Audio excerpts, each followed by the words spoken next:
We choose to go to the moon. We choose to go to the moon in this decade and do the other things, not because they are easy, but because they are hard. On July 16, 1969, that dream became a reality. 1, 0, all engine running. Liftoff.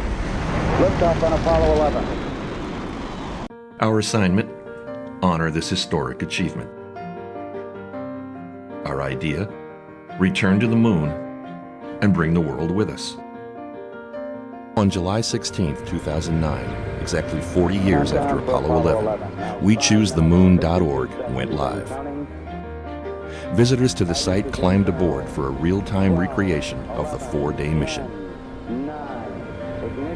Then at precisely 9:32 a.m. on July 16th, Apollo 11 took off again. 0, all engine running. Liftoff. We have a liftoff. 32 minutes past the hour. Liftoff on Apollo 11. 11 of the most important stages were portrayed vividly, just as they happened in 1969. And more than 100 hours of audio transmissions between Houston and the astronauts were heard just as they were heard 40 years earlier.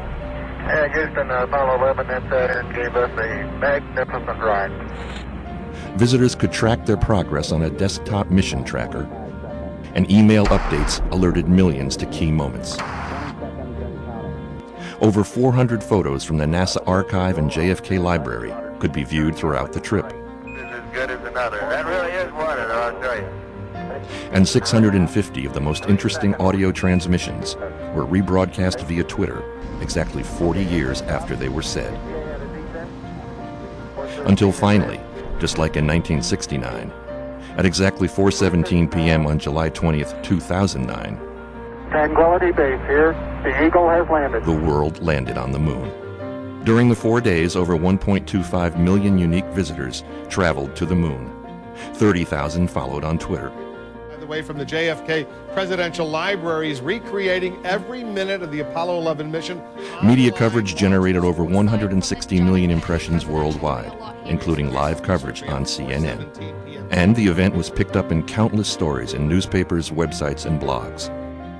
Since launch, the site has received 3.5 million visits and counting from 216 countries. The site will soon be featured in the collection at the JFK Presidential Library and Museum. In 1969, 3 men went to the moon. That's one small step for man,